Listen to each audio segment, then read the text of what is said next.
Fuiste el verbo en el principio, unigénito de Dios, y el misterio de tu gloria revelado en tu amor.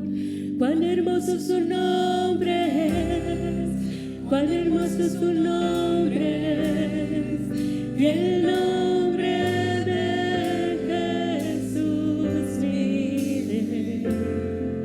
Cuán hermoso su nombre es, y nada se iguala a él. Cuán hermoso su nombre es, no hay otro nombre.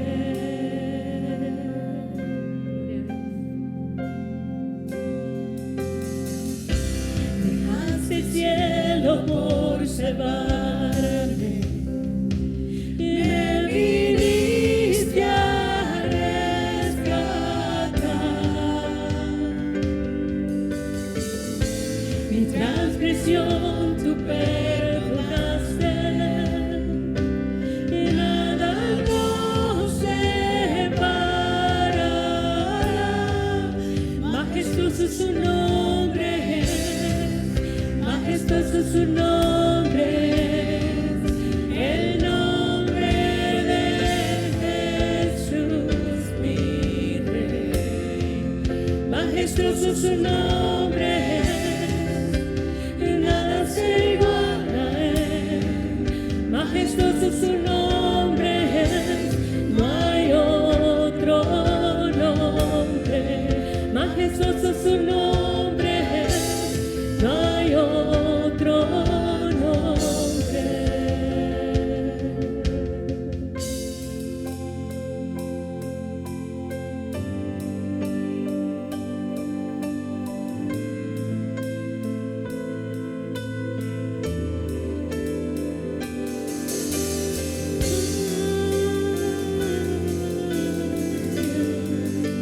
No hay otro nombre igual.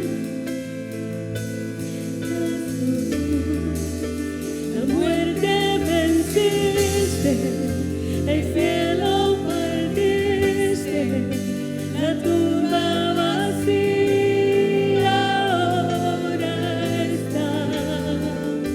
Los cielos declaran, la gloria proclaman, y resucitaste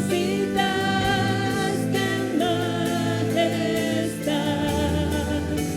Y no existe nadie que a ti se compare, ahora y por siempre reinará.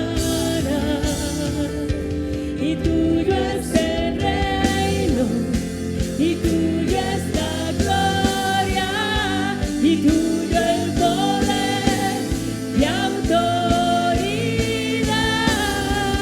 Poderoso su nombre, poderoso su nombre, el nombre de Jesús mi Rey.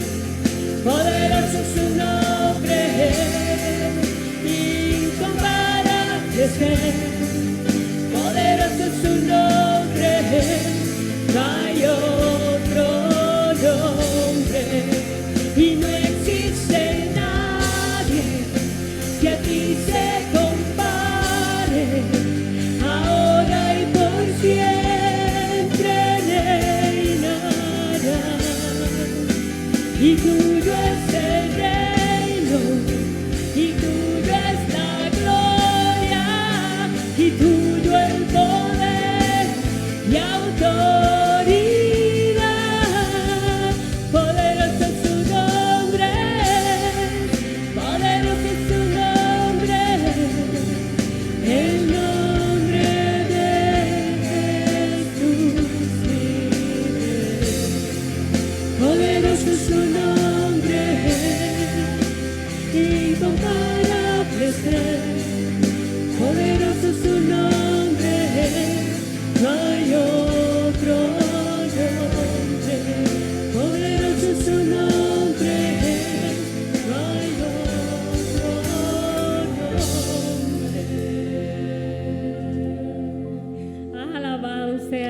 nombre de Jesús por los siglos y siglos. Vamos a tener un programa especial con los hijos e hijas en esta congregación. Ellos van a venir, van a pasar por aquí al frente y van a decirles a ustedes cuál es la virtud o la cualidad de su padre que más ellos admiran. ¿Ok? Han preparado algo especial y ya vienen por ahí, pero preste atención a su hijo o su hija porque tiene un mensaje para usted, la virtud más importante para ellos que ellos admiran de usted.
¿Verdad? Y estuvo tan bonito que los invité a que pasaran de nuevo. Porque algunos pasaron muy rápido y estaban mostrando su cartel para otro lado.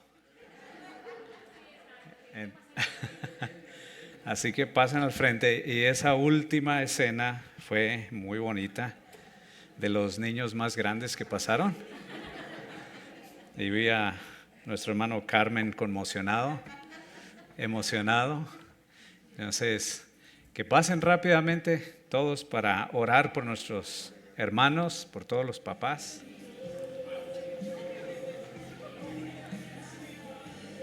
Creo que es bien especial cómo cada cartel expresa el corazón, el sentimiento de cada hijo por su papá. Entonces vamos a orar en esta mañana, vamos a orar, vamos a traer delante del Señor a las familias y agradeciendo por los papás en esta iglesia. Ok, vamos a orar. Ellos se siguen acomodando, pero está bien. Pongan sus carteles hacia el frente. Bien.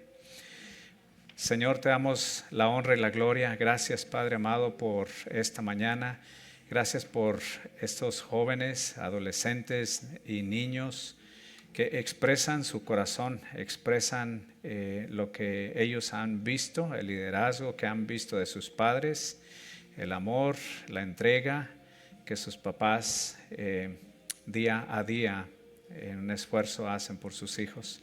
Señor, rogamos que bendigas a los padres de esta iglesia, que tú continúes dándoles fuerza, que continúe, Señor, dándoles de ese liderazgo espiritual para guiar a su familia a los pies de Cristo, para que continúen siendo, Señor, los pastores de sus hijos, puesto que nosotros como iglesia solo podemos hacer una porción de la educación cristiana, pero cada día en el hogar, Señor, rogamos que sus papás pues sean esos pastores que los hijos necesitan. Gracias, Señor, por la expresión de su corazón escrita en este pedazo de papel y que es algo muy especial. Señor, bendice a nuestros hijos. Ayúdalos, Señor, a crecer y ayúdanos a nosotros como padres a guiarles pues en el temor del Señor, y que crezcan íntegramente, saludablemente en todos los aspectos, emocional, espiritual y físicamente. Nos ponemos en tus manos en esta mañana y te agradecemos por tu misericordia, por tu gracia, por tu amor, por Cristo Jesús, y en su nombre oramos. Amén. El capítulo 1 y el 6 de Primera a los Corintios pudieran ser un solo capítulo, ya que el apóstol Pablo está abordando el problema de la inmoralidad en los dos, en el 5 y en el 6. No hay una conclusión en el 5, sino que inmediatamente en el 6 parece la continuación con lo que está cerrando ahí en el versículo 21. En el versículo 12 y 13 dice en el 12 del 5, ¿qué razón tendría yo para juzgar a los que están afuera? ¿No juzgáis vosotros a los que están dentro? Entonces, con estas palabras él está ya preparando el siguiente problema que ocurría en la iglesia de Corinto y que iba a abordar, y eran pleitos, eran litigios, eran demandas entre algunos de la congregación. Entonces, con esta palabra del 5 dice, ¿qué razón tendría yo para juzgar a los que están afuera? ¿No juzgáis vosotros a los que están dentro? Entonces está dando por sentado que, como ya lo extiende, lo expande más en el 6, que las problemáticas que ocurren, que se suscitan dentro de la iglesia, somos nosotros mismos quien debemos de resolverlas. Somos nosotros mismos que debemos de juzgar en el buen sentido de la palabra. Pablo continúa pues abordando el tema también de la inmoralidad en estos dos capítulos. Y con esto señala la necesidad de la santidad en la vida colectiva, en las relaciones interpersonales, entre hermanos en la fe, hermanos en Cristo, es necesaria la santidad, pero también en la vida personal es necesaria la santidad para la resolución de los conflictos, para la resolución de pecados como la carnalidad. Es necesaria la santidad. Trata el problema desde su raíz. Es decir, desde la cosmovisión que tenían los corintios, que era una cosmovisión greco-romana, y presenta a Cristo y la obra del Espíritu Santo como la solución a estas cuestiones o expresiones de la cosmovisión greco-romana en esta congregación. Las ideas, cuando hablamos de cosmovisión, las ideas, la forma de ver el mundo, la forma de ver la vida, la forma de ver la moral, todas estas cosas que engloban la vida, la manera de pensar, la manera de ver eso tiene consecuencias. Las ideas tienen consecuencias. La manera en que pensamos es la manera en la que vivimos. La manera en que vemos la vida es la manera en la que vivimos la vida.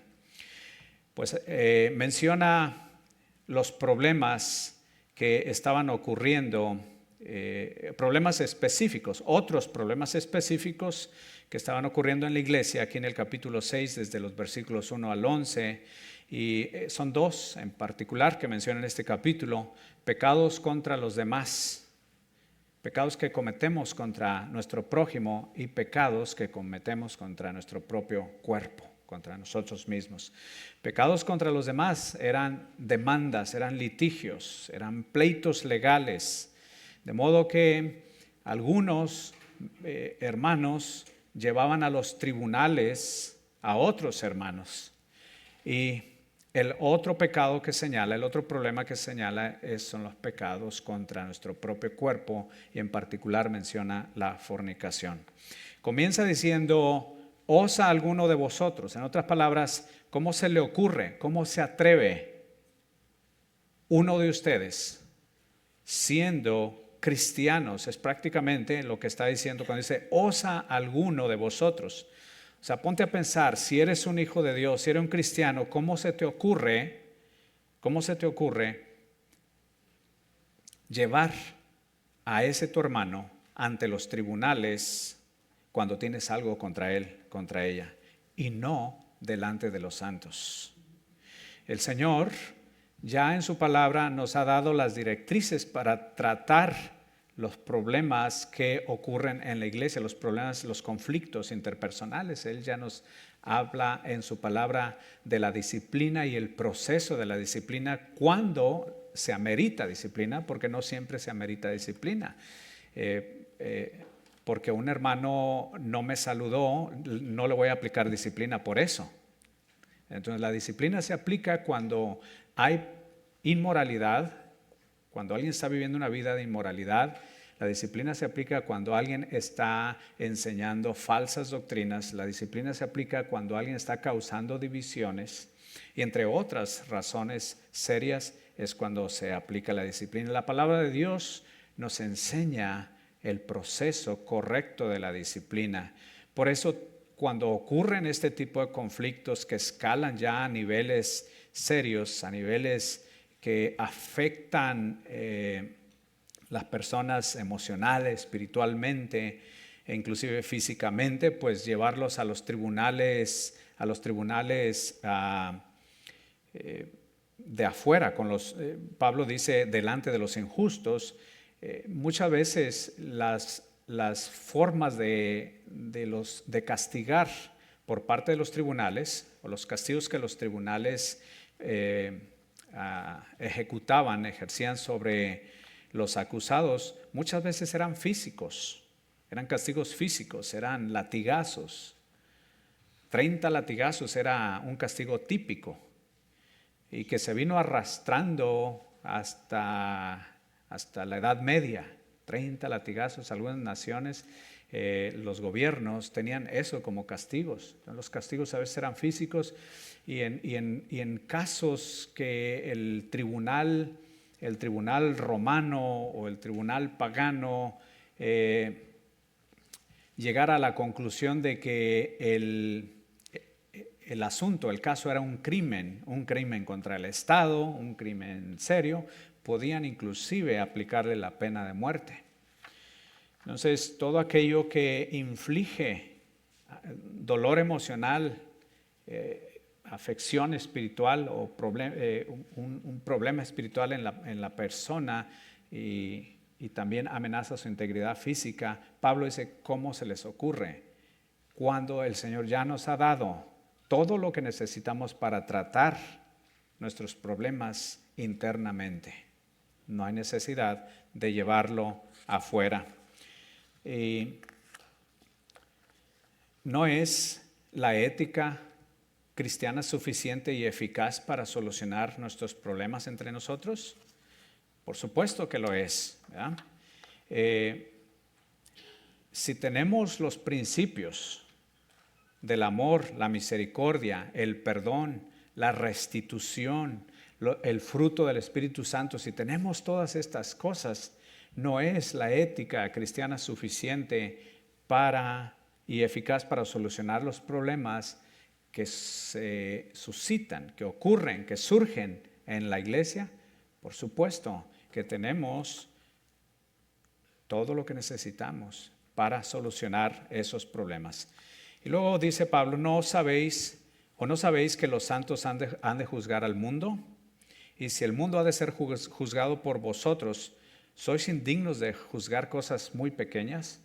Pablo está diciendo que como hijos de Dios vamos a participar en un tribunal cósmico, universal y cósmico, que es el juicio final, el juicio de las naciones. Dice, ustedes van a participar en ese juicio cósmico y universal. Estamos hablando de magnitudes increíbles, de magnitudes no globales, de magnitudes cósmicas. Ustedes van a participar. Aquí en los Estados Unidos, los ciudadanos de este país tienen entre muchas de sus obligaciones, tienen una que se llama o que se trata de servir en un juicio, serve in a jury. Entonces le llega una carta y usted tiene que ir a una corte y tiene que servir como jurado. Y si no va, si es ciudadano y no va, lo multan.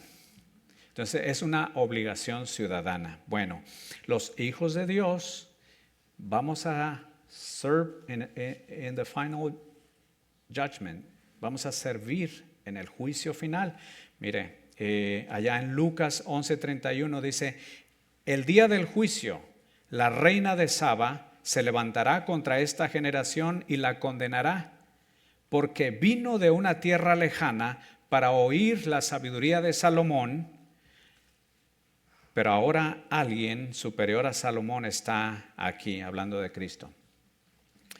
Pero ustedes se niegan a escuchar.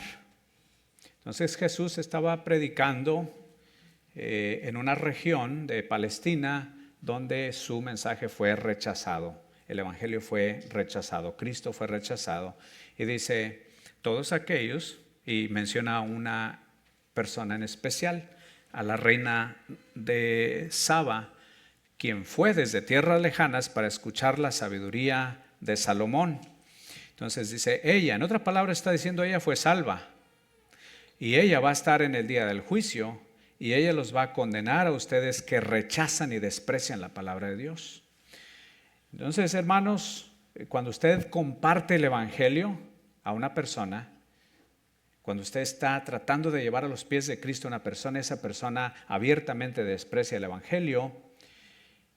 Cuando esa persona esté ante el juicio, ante el trono del Rey justo, del juez soberano, Jesucristo, y le va a decir, ¿por qué rechazaste el evangelio?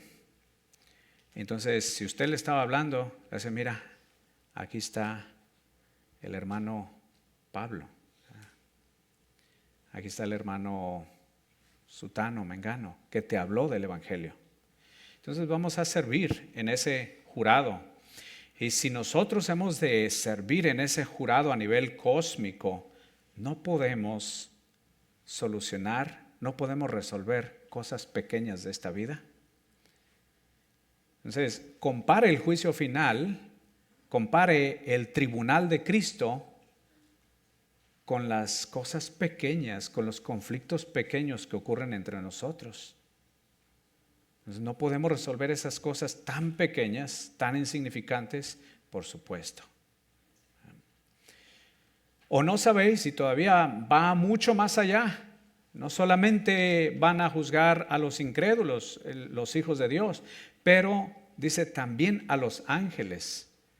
Dice, ¿no sabéis que hemos de juzgar a los ángeles? La mayoría de los comentaristas pues concluye que se refiere a los ángeles caídos, los demonios. Entonces los vamos a juzgar también.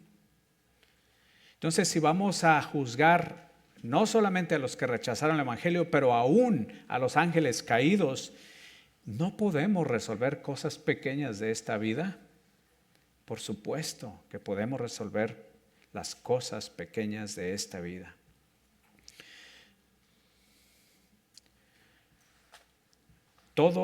Si vamos a participar pues como jurado en la corte celestial en el día del juicio final, si hemos de juzgar al diablo, si hemos de juzgar a los demonios, entonces podemos resolver en el nombre de Cristo todos los problemas y conflictos que suceden entre nosotros.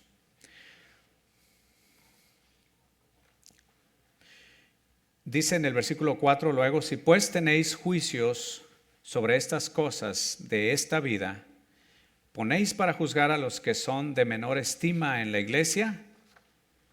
Para avergonzaros lo digo, pues que no hay entre vosotros sabio ni aun uno que pueda juzgar entre sus hermanos, sino que el hermano con el hermano pleitea en juicio, y esto ante los incrédulos. Hay dos formas de interpretar esta palabra que dice, ponéis para juzgar a los que son de menor estima en la iglesia. Algunos dicen, quizás se trataba de que los más afectados eran los pobres o los esclavos, quienes eran llevados a los tribunales. Pero la interpretación más común, más tradicional, es de que ponían muchas veces o que Pablo está usando un sarcasmo, y que ponían a personas muy incapaces de juzgar un juicio, porque se acostumbraba en ese contexto del mundo greco-romano que cuando había un litigio entre dos personas, siempre había uno que servía como intermediario. Y ese intermediario era el que pues la hacía como de abogado, en cierto sentido. Yo creo que de ahí se vino desarrollando hasta nuestros días los que conocemos como abogados que participan como intermediarios en un juicio entre el juez y el acusado o entre las dos partes, el que denuncia y el denunciado. Pues cuando una persona no podía resolver, se invitaba un segundo intermediario. Estos eran voluntarios, ¿no? Más o menos así como el ciudadano estadounidense que tiene que servir en un jurado, ¿no? Es voluntario. Entonces estos servían como voluntarios. Y Pablo dice, los que están poniendo para juzgar estos casos son los que ustedes mismos consideran de menor estima, porque hay divisiones entre ustedes en que muchos de ustedes se creen muy sabios, unos dicen somos de Apolo, los amantes de la sabiduría, los amantes de la filosofía, pero ponen a los que, por eso algunos dicen que es un sarcasmo, y se ponen a los de menor estima. Quizás ellos ponían en realidad los que ellos pensaban que eran los más capaces, pero Pablo dice, en realidad están poniendo los de menor estima, porque entre vosotros no hay ni siquiera un sabio, no hay ni siquiera uno que pueda juzgar entre sus hermanos.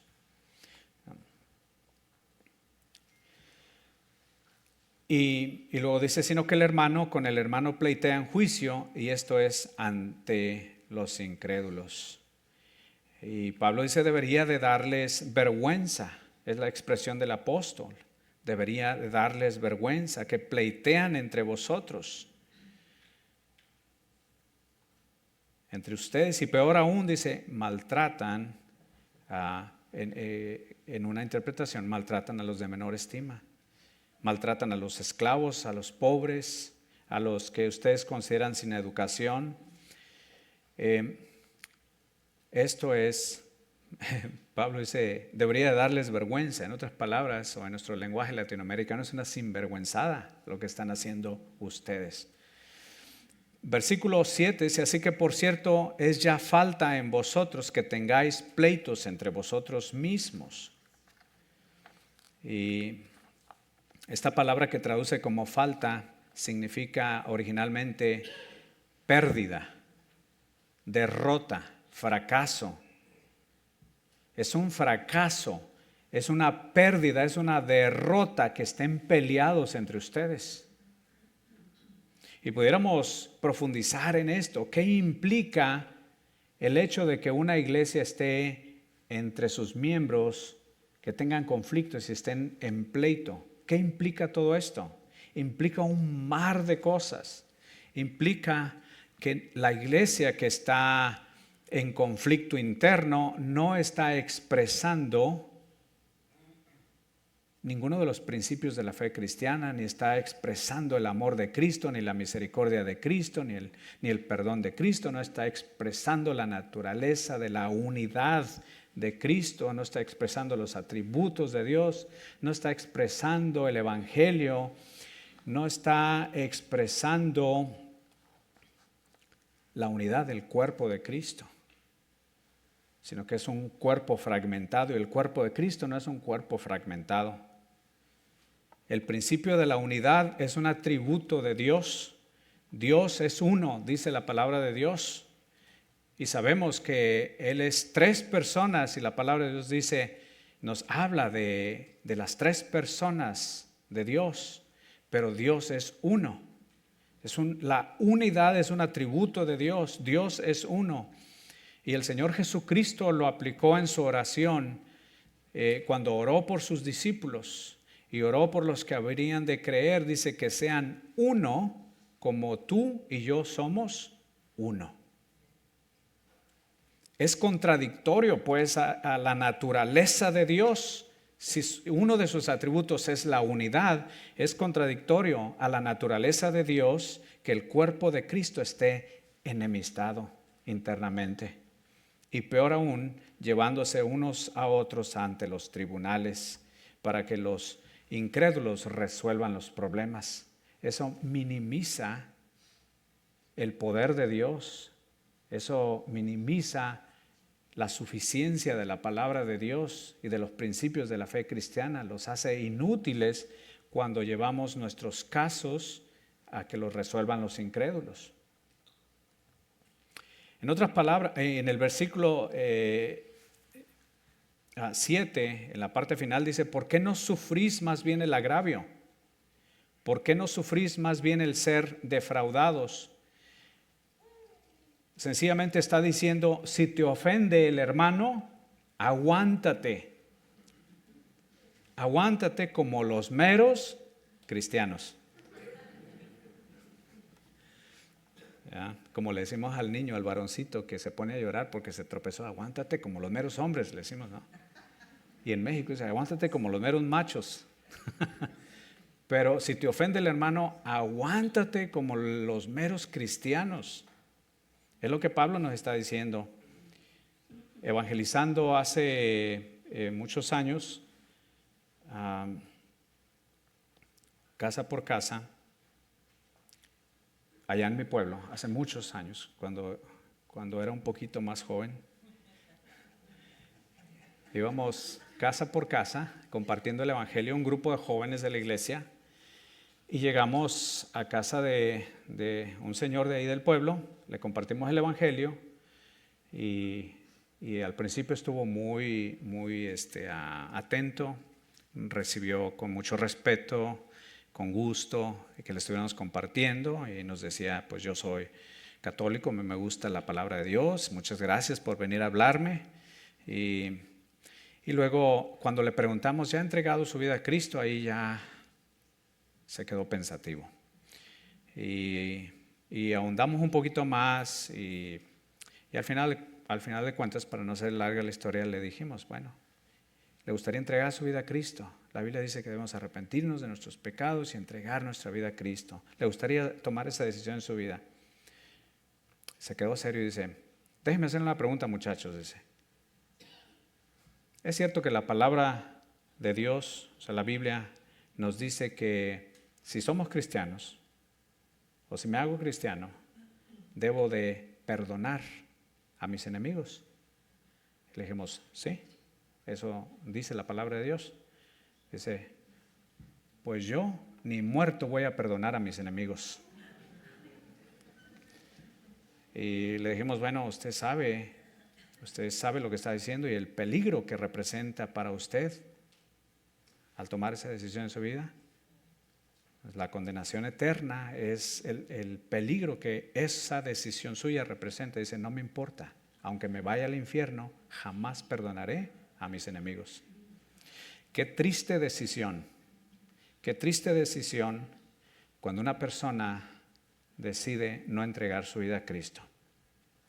Porque Cristo es la solución a todos los conflictos. Cristo es la solución a todos los problemas. Cristo es la solución para este hombre que no podía perdonar a sus enemigos. Cristo es la solución. Y qué triste decisión de hacer a Cristo a un lado y guardar ese rencor y ese odio por su prójimo. Este señor ya murió, de seguro ya enfrentó en un diálogo con el juez y rey Jesucristo esas mismas palabras que discutimos con él en la puerta de su casa. En el momento en el que usted y yo decidimos no perdonar, no sufrir el agravio, no aguantar la ofensa como los meros cristianos, ese es el momento en el que sufrimos una gran pérdida. Dice la palabra, es pues ya una falta en vosotros que tengáis pleitos entre vosotros mismos, pero en realidad la palabra falta en el idioma original significa pérdida, derrota, fracaso. Entonces, cuando decidimos no perdonar la ofensa, no aguantar la ofensa, no sufrir el agravio, entonces hemos sufrido una gran pérdida que puede trascender a la eternidad.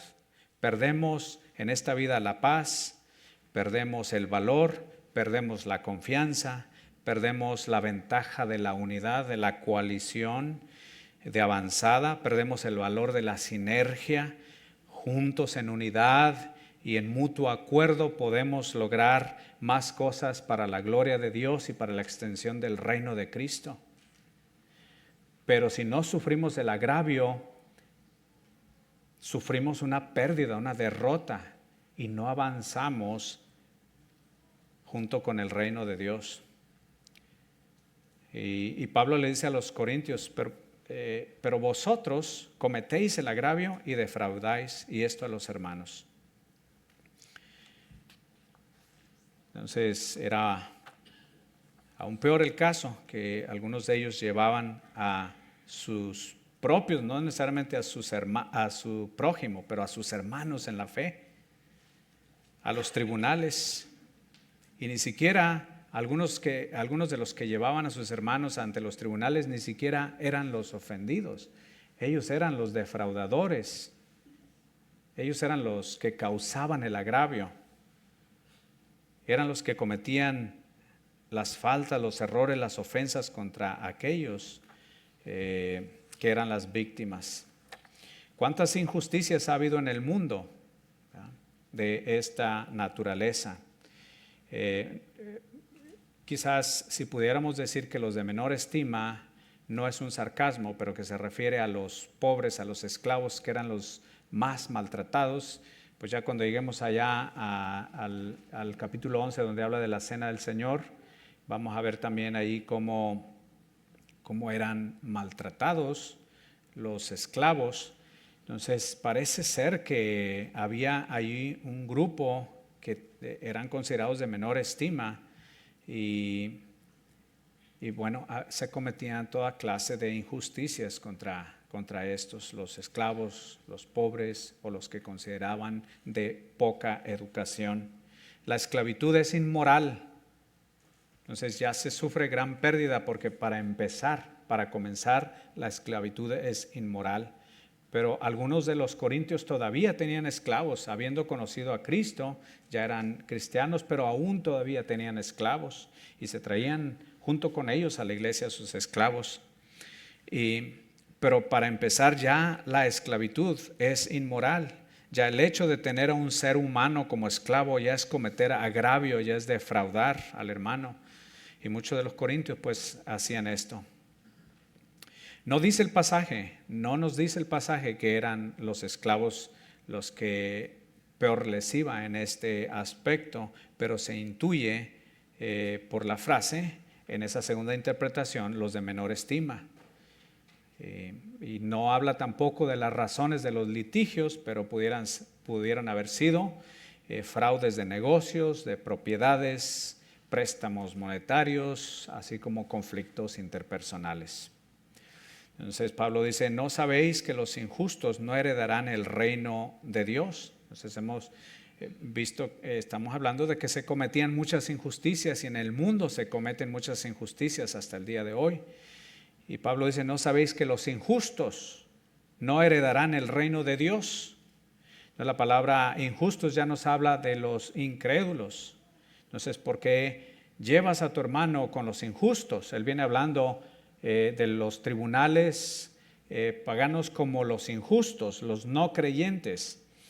Y dice, no sabéis que los injustos, pero también si ustedes cometen injusticia, ¿qué pasó con su fe? ¿Han creído verdaderamente en el Señor? Acuérdense, los injustos no heredarán el reino de Dios. Tratar de esta manera a los hermanos no solo es inmoral, sino que también es injusticia delante de Dios. Y los injustos no heredarán el reino de Dios. El reino de Dios es todo lo contrario, es todo lo opuesto a la injusticia. El reino de Dios es un reino de justicia, es un reino de paz. Y todo aquel que no representa bien el reino al que reclama pertenecer es expulsado, como lo vemos en el capítulo 5. Un traidor a la patria, históricamente sabemos que un traidor a la patria era exiliado. En épocas pasadas los traidores eran fusilados. Dios no puede tolerar a alguien. No estamos diciendo que la iglesia va a fusilar a alguien que no representa la fe. ¿Verdad que no? No malentendamos eso. Yo sé que no lo están entendiendo mal, pero quiero asegurarme de que no va por ahí la cosa. Ya Pablo dice, es una falta grande, es una pérdida estar enemistado y llevarlos ante los tribunales. Pero Dios es el que se encarga de tratar con la vida de aquella persona. Dios no puede tolerar a alguien que se dice cristiano, pero que practica la injusticia. La frase los injustos no heredarán el reino de los cielos equivale pues a aquel que no ha creído en Cristo. Aquel que no ha creído en Cristo no heredará el reino de los cielos. Defraudar al hermano y demandarlo por lo que sea es comportarse como aquel que no heredará el reino de los cielos, es comportarse como un inconverso. Y luego pasa a mencionar una lista descriptiva de quienes practican ciertos pecados, siendo por ellos excluidos del reino de Dios. Comienza diciendo, no erréis, en otras palabras, no nos engañemos, no nos equivoquemos, no erréis. Dice, ni los fornicarios, la palabra ahí, como en el capítulo 5,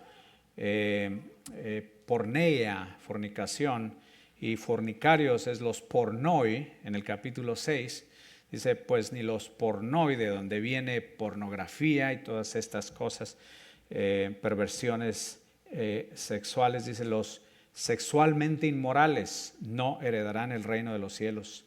Pero en la lista dice tampoco los idólatras, es decir, los adoradores de ídolos. Y a lo mejor alguien dice hoy, yo no soy adorador de ídolo, pero los ídolos han tomado distintas formas. El trabajo puede convertirse en un ídolo. Todo aquello que reemplaza a Dios, todo aquello que le quita a Dios el lugar que le corresponde en nuestra vida es idolatría. El dinero puede ser idolatría, la belleza física, el cuerpo físico, la exagerada atención al cuerpo físico puede ser idolatría, puede convertirse en idolatría. No estamos diciendo que no se bañe, ¿verdad? O que no se eche perfumito, que no se arregle, no estamos diciendo eso. Pero cuando ya se convierte en una obsesión narcisista, pues eso es idolatría. Y luego dice, ni los adúlteros, los que se meten con una persona casada o una persona casada con otra casada. En la lista dice, ni los afeminados, un varón que somete su cuerpo a una lascivia antinatural. Ni los que se echan con varones. Y esto es propiamente de un hombre con otro hombre. Arsenocoite es cama o lecho. Arseno, hombre, entonces hombre en cama con otro hombre, no heredará el reino de los cielos. Ni los ladrones, la palabra aquí es clepto. Entonces yo creo que la mayoría de nosotros conocemos este problema que la psicología describe como cleptomanía. Entonces los amantes de lo ajeno, un cleptómano es aquel que no puede evitarlo y roba en secreto, no necesariamente a mano armada, pero en secreto él roba porque es una manía. Entonces no heredarán el reino de los cielos. Ni los avaros, un deseo incontrolado de tener más, una persona codiciosa o avariciosa, uno que no puede controlar el deseo y se molesta cuando ve a otros que tienen y es una ansiedad incontrolable, no heredarán el reino de los cielos. Ni los borrachos, los que se intoxican con sustancias alucinógenas, no heredarán el reino de los cielos. Ni los maldicientes, los que abusan verbalmente, los que denigran o insultan verbalmente, esos son los maldicientes, no heredarán el reino de los cielos. Ni los estafadores. Y la palabra que traduce estafador es una que originalmente significa aquel que es un rapaz, un ladrón voraz y rapaz, un extorsionador. Ni los estafadores heredarán el reino de Dios. Y Pablo dice, y esto erais algunos,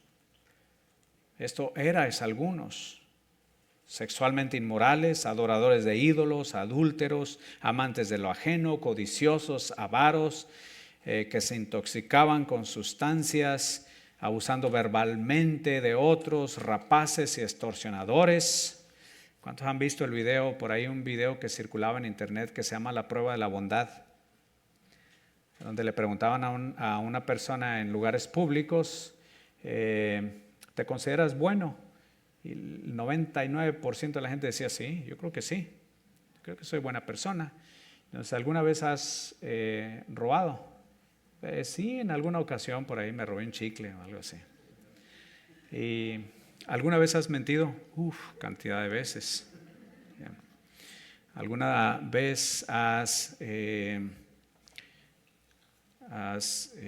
visto a si el entrevistado era varón, has visto a una muchacha lascivamente? No, pues que sí. Y ya al final de cuentas, al final de todas las preguntas, o sea, iban a través de los mandamientos y le decían, bueno, por tu propia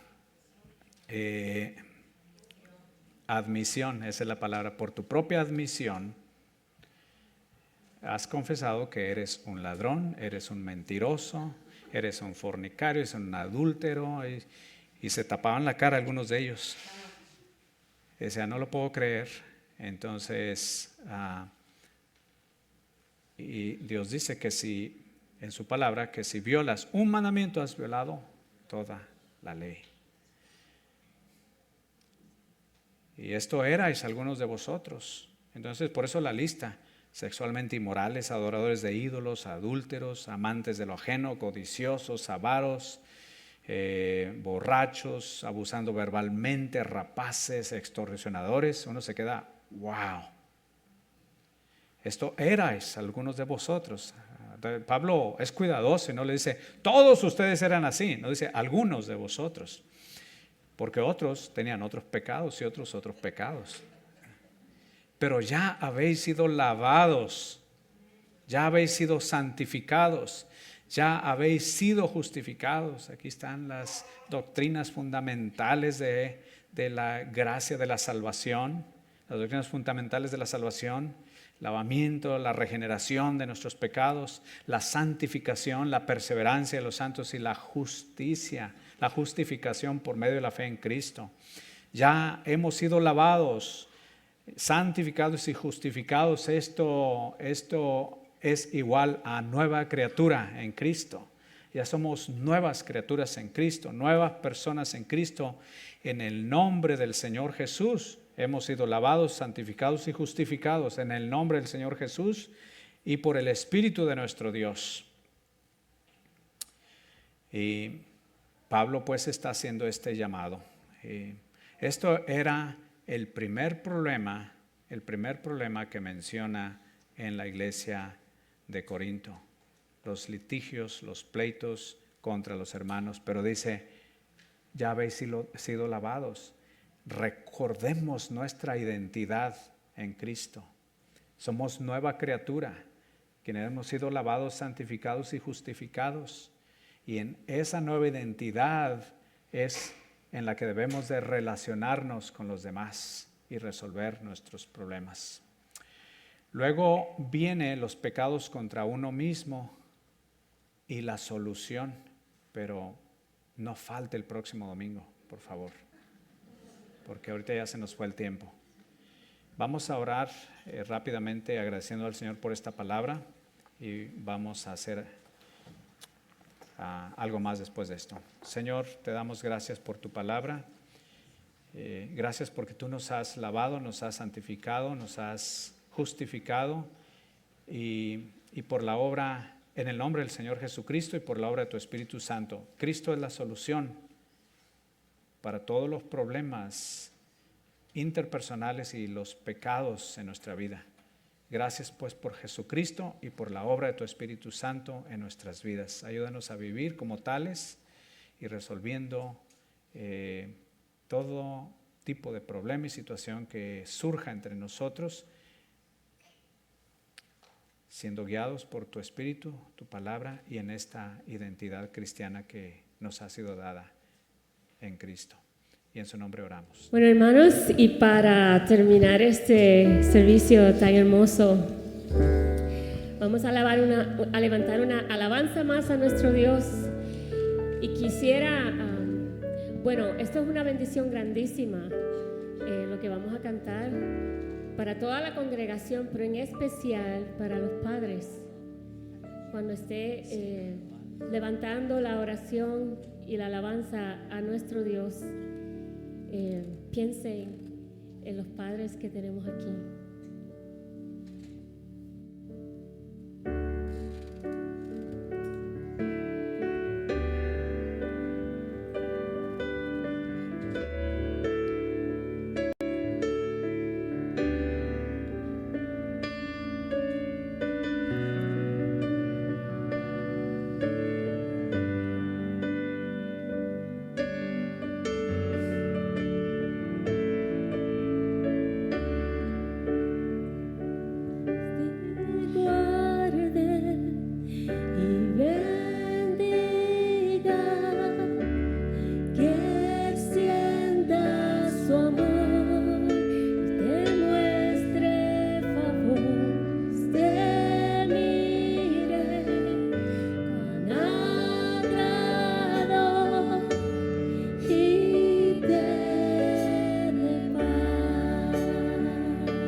Con su gracia hasta mil generaciones, tu familia y tus hijos y los hijos de tus hijos, que te cubra con su gracia hasta mil generaciones, tu familia y tus hijos y los hijos de tus hijos, tu presencia te acompañe donde quiera que tú vayas, te lleve, te rodee, va contigo, te guíe. en tu entrada y salida, en tu llanto y alegría. Él te ama, Él te ama, Él te ama, Él te ama, Él te ama, Él te ama, Él te ama, Él te ama.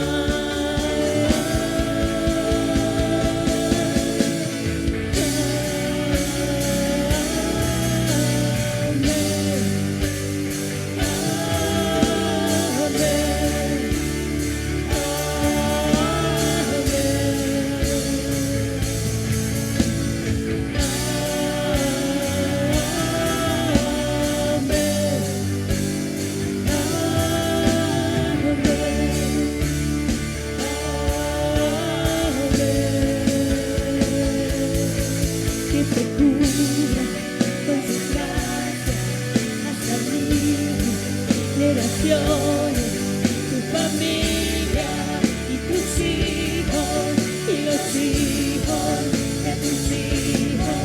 Que te cubra con tus gracias hasta mil generaciones, tu familia y tus hijos y los hijos de tus hijos.